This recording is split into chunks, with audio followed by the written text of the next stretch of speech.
Hey everyone, okay, so we are here with Chef Amaris Jones at Chicken Jones in Miami. I am so excited to have you on the show today. One, because I know you are the chef, like Diddy, Rick Ross, so many people literally called you a personal chef, and now you are a restaurateur, and you've done so many incredible things. So first, thank you so much for having us here. How are you doing today? Doing really well. Yes. Thank you for having me. This is so cool. I'm so glad you're here. Thank you. Thank you for having us. And we're gonna get into food and all the things, but I think it's important that we start with who you are. So who is Chef Amaris Jones, and how did you get started in this cooking business? Like, what made you drawn to be a chef?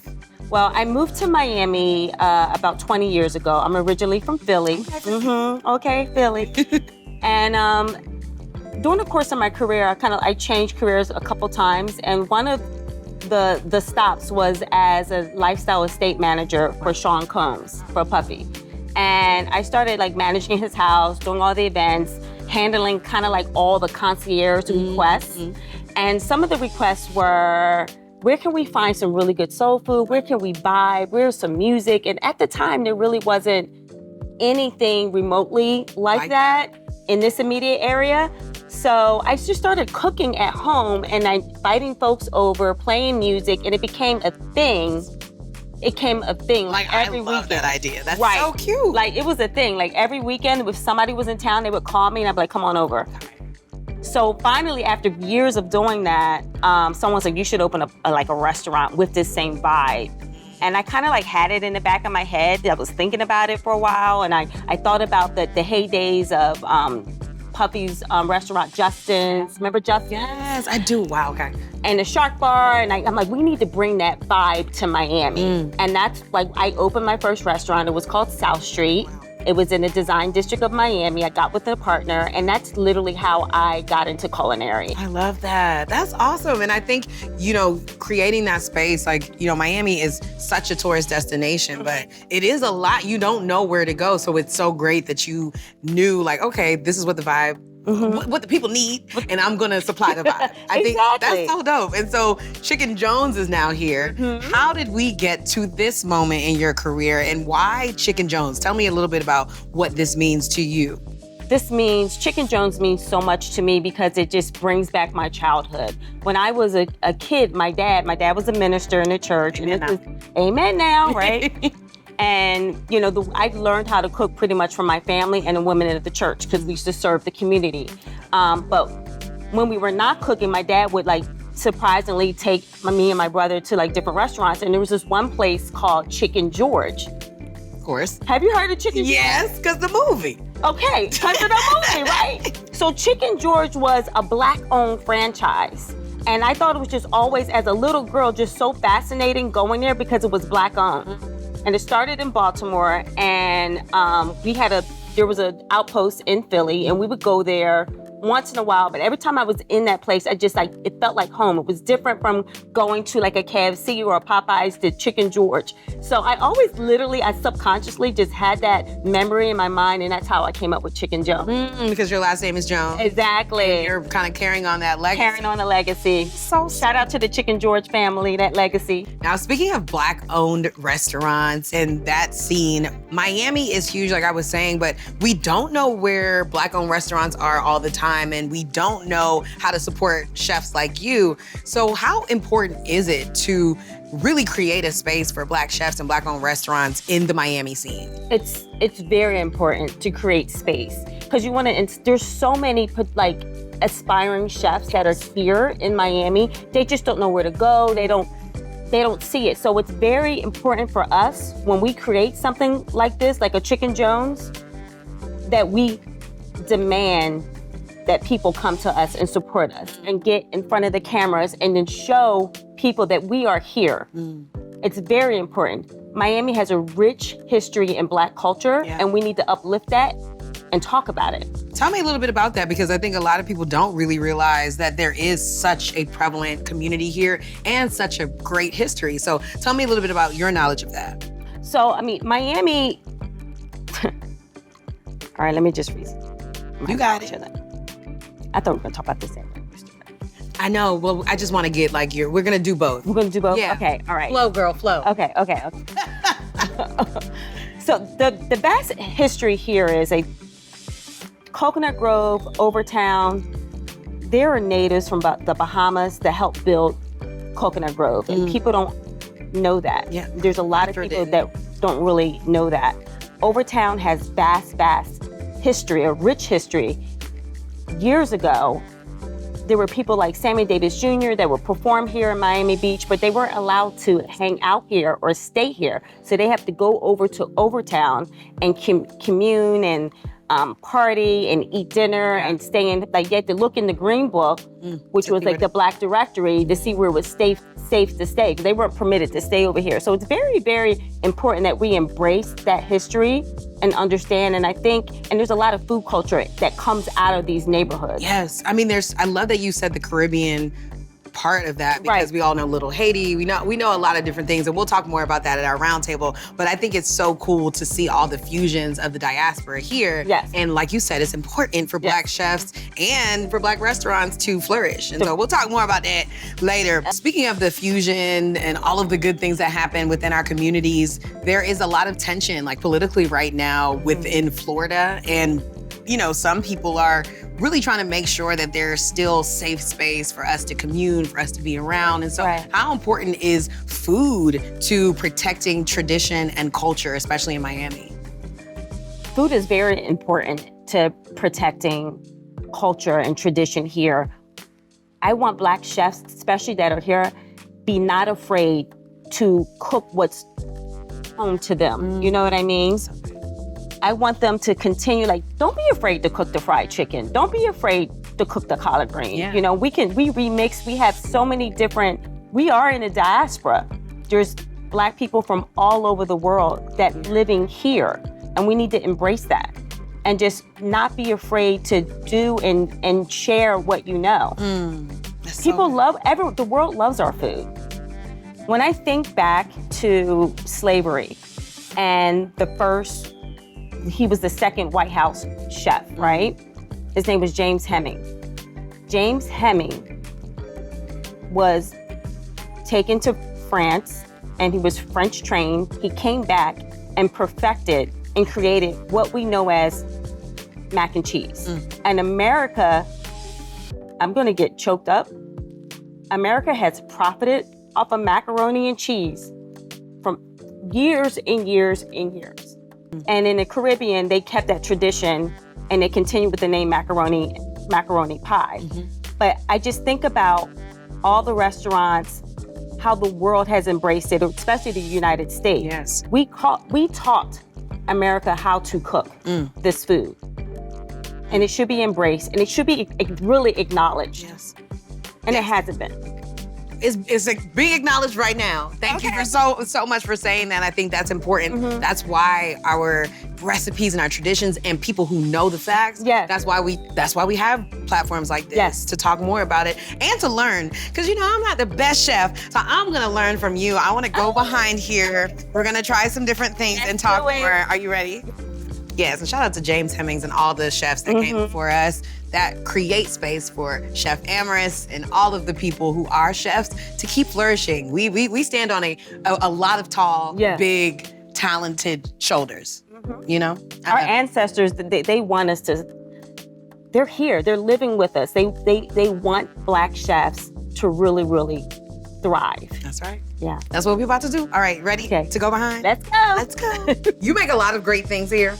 Yes. But today we're gonna do something healthy, a salad, right? Yes, because this kale salad literally is such a top seller here. So I love that. Yeah, everyone loves it because you can pair it with grilled chicken and some fried chicken as well. A little balance. Chicken Jones, but it's all about balance. So that's what we're here, and that's what we're gonna do. Perfect. Okay, so where are we starting? We're gonna start with, I'm gonna have you put this kale right into here. So normally we take the stems off, and then we take the stems and we blanch the stems. We don't do there's no waste here at Chicken Jones. So we take the stems off and we blanch them, and then we make them into a sauce, one of our chimichurri sauces. Blanch is blend? Yeah, the blanch is like a quick boil. Okay. It's a quick boil, so you can because they're so fibrous, you wanna kind of loosen it up a little bit, and then we blend it into one of our sauces. I love it. Or we put it in one of our veggie stocks. Yeah, smart. Okay. So you're gonna take this kale, and we've got some olive oil. The stems are So the stems are like the ribs. You know that rib in the middle? That's like the stem. Like these little stems are fine. Yeah. You can just break But it. for the just like bigger this. one. The bigger one is the one that we save. Okay. And we use either for stocks or sauces. There's so many things that you can do. I love that. No waste. No waste. And then we have some EVOO, extra virgin olive oil. Love and I'm going to have you just massage it. Kind of like caress it and massage it because this breaks down the fiber and it makes it easier to digest because we are eating raw kale. Yeah, because kale, it is tough. You got to chew a lot. Right. So you just kind of like do this. Oh, you do it leaf by leaf. Yeah. I mean, I try not to be that slow, but if I'm at home, I really take my time. But you see how it's breaking down already? Yeah. And then we're going to add our ingredients. I have some. So pretty. The prettiest green. Aren't they pretty? Yes. We're going to add some mushrooms. You can do another rub. Oh, another rub? If you like. And these are some nice. Whatever you like. Whatever you like. Some carrots. Some carrots. This is already so pretty. It's already so pretty, right? And these are some cucumbers. I love cucumbers. And I have some shaved cabbage just to give it some nice color and a punch when we bite into this salad. And this is good with fried chicken. This cabbage here. Yeah, the red cabbage is like really good. I love dill. I love herbs. So some fresh herbs is picked at. And don't be afraid to use the stem. Again, a lot of people, they'll like just pick off the ends. The stems have so many nutritious like value. Like just use the whole thing when you're doing certain herbs. Add that in there, mix that really together. I have some green onions. And we have, so now it looks like it's almost done. I don't have my pickled onions, but normally it gets pickled onions as well. Pickling. I love pickling. So we're going to build this salad. We're going to plate it. Super simple. So now we have that. Before we build it, we're going to add fresh lemon juice. Yeah. Oh, I love lemon juice. It's my favorite thing. And then we have, this is my secret umami spice, which is blended mushrooms. So we take some mushrooms, dehydrate them, and create a umami spice. And why using umami is it's literally, it balances all the flavors and it actually tantalizes all the senses. Really? Yeah. Okay. Yeah. And this is sold where? You can find umami everywhere. I love that. Yeah, you can find it everywhere, but it's mushroom based. It's mostly mushroom based. I love that. Okay, and speaking of like these recipes, this is so healthy. I know you helped Rick Ross lose how many pounds? 80 pounds. 80 pounds from introducing things like kale. To our diet. So for people who are looking to just eat healthier, but also have great tasting food, what are some things you recommend? I see you love color, you love playing with things. What are some things you recommend to make sure we get the health and the flavor? I would just use, I would go in the produce aisle and buy everything colorful. Look in the produce aisle, buy all the vegetables that kind of like speak to you and start just playing with them and cooking them. What you can do is you don't like want to sacrifice taste or flavor. Yeah. Add your favorite seasoning. If you want to put a little Amaris on it, put a little bit, it's all about that. If you want to do that, just put a little bit on there, but as long as you're getting your vegetables in, I think that's what's really, really vital. And I heard you say before that you helped literally introduce kale to certain recipes. You put kale in mac and cheese or something? Oh, so Ross, when I was cooking for Ross, when we started the weight loss journey, he called it Rossfit. Because he was working out with this CrossFit, but we just coined it Rossfit. And he wasn't eating kale at all. And I sauteed it down. And it was like one of his cheat days and he wanted mac and cheese. So I did like a kale casserole with no pasta. Oh my gosh, that's so smart. And he ate it and he was like, wow, this is super yummy. I said, kale's in it. He was like, what you mean there's kale in it? Come on, Rick Ross. Right. He was like, most definitely. I love that. So there are ways to incorporate really healthy things into our traditional dishes. Right. I love that. We took cauliflower and we turned it into cauliflower mash instead of mashed potatoes because it was a really strict lifestyle that I was trying to create for him. And between his mindset, his workouts, and his diet, He's able to lose he it. was able to lose it. I Yeah. love that. Yeah. Mindset, workout, diet. Yeah, it's his mindset because he was up Ready. at like 6:30 a.m. every morning, ready That's to get started with a like nice healthy meal That is before so- his workout. So awesome. Okay, so you have plated it beautifully. So now I'm gonna add. So people like a little cheese. Like I like feta with my salads. I love feta. Okay, set feta. So I like the pungent. So we just put a little bit that right on top, and then I have some crispy onions that I also like to add on the salad. It's gotten a little messy, but that's okay. It looks so good though. And then we have a house-made dressing. So this is balsamic. I use a lot of mustard in my recipes because you have the faith of a mustard seed. Amen. Okay. Hallelujah. So there's mustard in here. Okay. Just kind of like wipe this a little bit, make it a little neater. Is it chef's? Make it chefy. All right. So I want to let you do your I'm gonna fancy. drizzle it. Do a nice like fancy. Okay, here we go. drizzle. Okay. Ooh. Chef G. Okay. Let's add a little pizzazz to the plate. Okay. Oh. Oh. That's how they do it? That's how they do. So simple. Super simple. Salad. This is so good. I love this. No, I heard you say that you use a lot of mustard. Faith of a mustard seed Yes. is really important to you. So I know in Philly, a lot of your upbringing, like you were telling me, was with the women who cooked in the church, your Yeah. parents, all that stuff. So tell me about how important it is to kind of carry on those traditions that you learned into the plates that are at Chicken Jones. I think it's very important because when I think about comfort food, I think about my upbringing and I think about the consumer and I think about their like a lot of people that go out to eat, sometimes they want At to home taste, cooked- they want something that tastes like home. Yes. So that's why it's very important for me to carry these traditions. So when people do go out, they'll try new things, but they still have that taste that's there. Yes. That's so warming. And it's a conversation starter as well, you know? That. Yeah. That's good. You're making them proud because I see there's, a lot of different elements in this salad and even the food we're about to get to over there. I see that this is legacy that Yeah. we're seeing. And even just in general, oral tradition in our community in the diaspora Yes. has been how we've kept our ancestors' Yes. memories alive, how we kept greens that have come from all over the place, but still prepare them in a certain way. Yes. So when we think of food and tradition and recipes and passing it along, how important is that to share your recipes and your love for food with the next generation coming? It's very important because we need to keep our legacy going.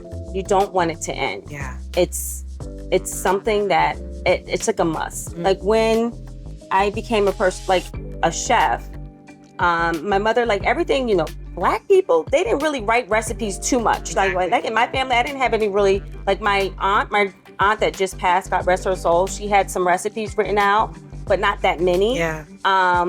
So I think we need to start writing things down and passing it on because everything I learned was just pretty much picked up when I was a kid, just like watching Wow. and just actually in there cooking. So it's really important that we just maybe write down a recipe. Everything that we do, I think needs to be documented. Yes. Yes. Because there's a lot of stuff, there's a lot of history that was not documented.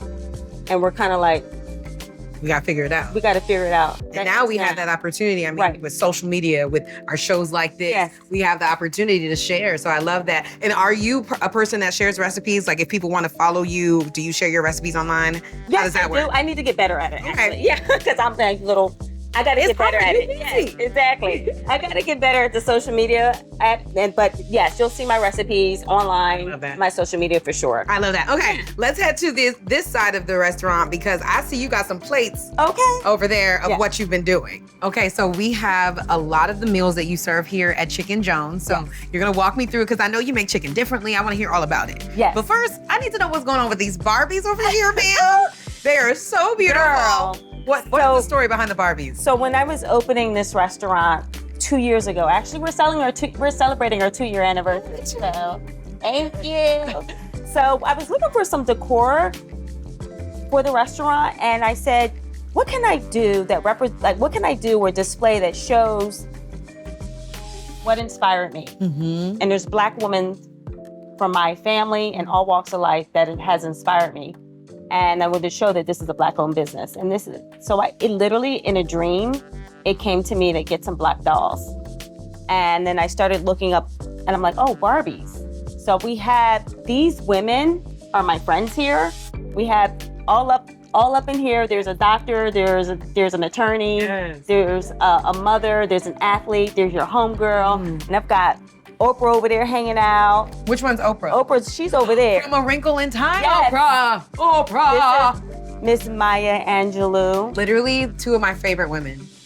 My favorite. And then I have Rosa Parks up in the middle. Come on, Rosa. Okay, and this is because we are in Miami. I found this was from the 90s, this Barbie, and she's the Miami Heat Barbie that I found. She's so cute. She's so cute, right? She looks like Gabrielle Union. Okay, hello. D-Wade played here, you know?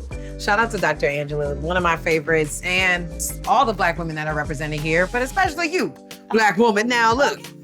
There's a lot of beautiful recipes here that I'm sure you will talk us through a little bit, but these are the offerings of your business, right? Chicken Jones. So yes. Take me through each thing of what we're seeing here. We're seeing a lot. So we're gonna start here. These are my vegetarian, because I do have vegetarian options and vegan options for the vegans and the vegetarians. So these are my veggie-based collard greens. Love that. So we have collard greens, cabbage, red bell peppers, green bell peppers, and my spices that are right here. What are one of the spices that's in? I don't want to give too much of your recipe away, but what's one of your favorite spices that comes through? Ginger. Very interesting. Okay. There's a little bit of ginger in there. It really gives it like a nice balance and kick. Wow, that's so cool. Yes. And you just like shave it. Finally shaved or ground ginger. I just added in there. Yeah, that's a secret that I don't mind sharing. Thank you. Yes, I love very, that. very good. But she does it the best, so make sure y'all come try Chicken Jones. Yes. Okay, then we've got Old Faithful. We've got chicken and waffles. We got an old school chicken and waffles. These are vanilla, cinnamon-based waffles. So we have a bit of cinnamon, vanilla. There's a little bit of like a pinch of allspice. You can't so it hits at the back. The back, when you bite it and you're like, what is that? And then it's served on top of, there's like a cinnamon rum butter. And then I also have I call it like a maple cream. So it's pure maple syrup with like this little bit of cream. And then we have our fried chicken tenders or whatever chicken that we have in house, we put right on top. And then we have our house-made pickles. I love that. So house-made pickles. Our house-made pickles. So tell me about the house-made pickles. So what I do is we take anything that's kind of like leftover and I try and pickle it. I pickle it. So the collard greens, I take this, we talked about the stems of the kale before. So what we do is we pickle the collard green stems as well overnight. And it's like a nice snack. I'm gonna give you the recipe and you're gonna have to try it. Yeah, because I'm like, what are you talking about, right? The stems to make the snack. So I love that because we are all about sustainability here and how we use leftovers. And one of the ways you use the stems is pickling them. Yes, we'll pickle, either that or we take, if there's anything, if the collards are about to wilt, we'll turn that into like a pesto or a chimichurri. We have a chimichurri ranch. And it has collards in it, it has kale, it has like everything in it. It's like it's almost like your green goddess dressing that you see out there. Yeah. So you also use the pickles from here for your recipes? Yes. So everything is used? Yes, everything is used. So we put it right like on top of here. We have our hot honey chicken. Wait, don't skip this now, ma'am. Hold up. What is this? Because this looks good and it looks like mac and cheese. This is mac and cheese. Okay.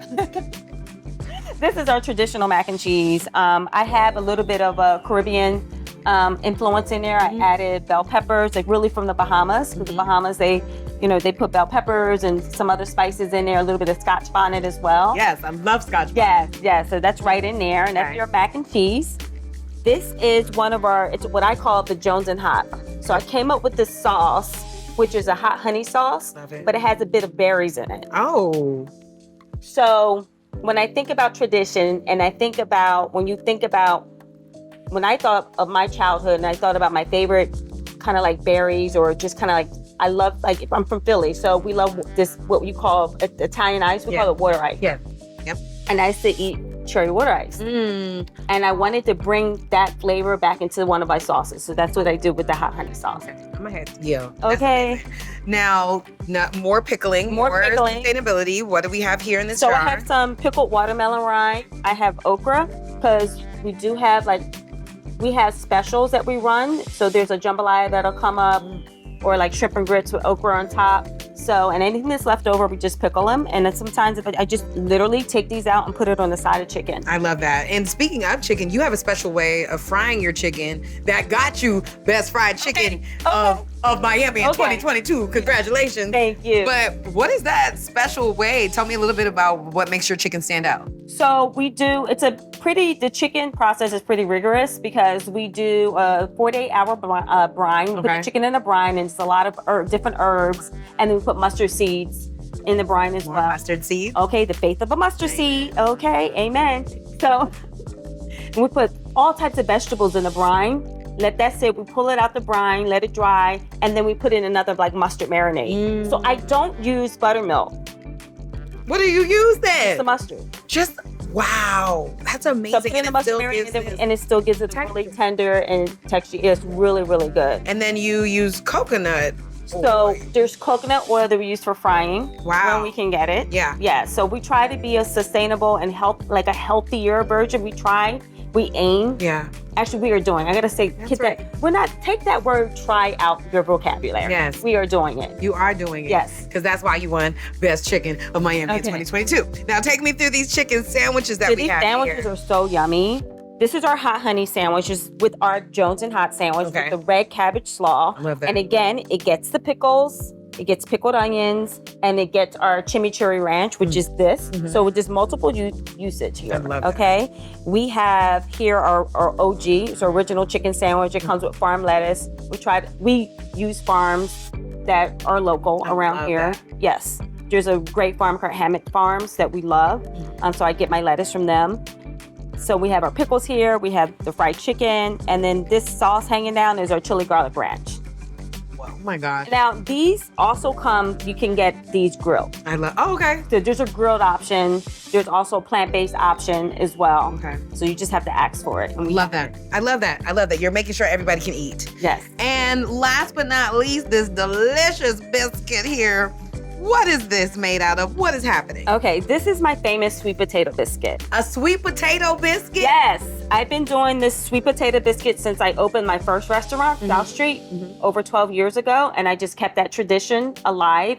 It's your yummy, traditional, almost buttermilk biscuit, but there's like a sweet mash that I put in, like there's like a secret recipe. Yeah. No, don't share that. I want people to come here and try it.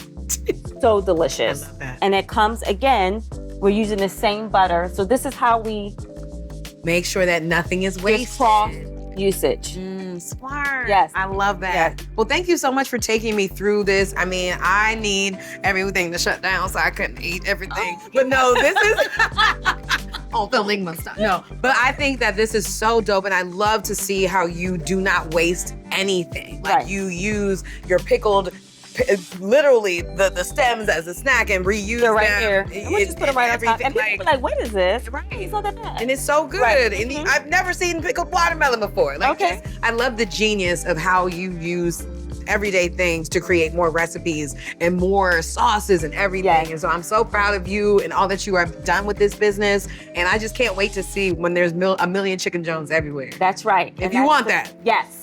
We're manifesting that, yes. Yes, I love that. Well, we are going to keep this day moving, maybe even stop down to eat. But thank you so much for having us. I've had such a great time today. Oh, thank you for having me. I'm so happy.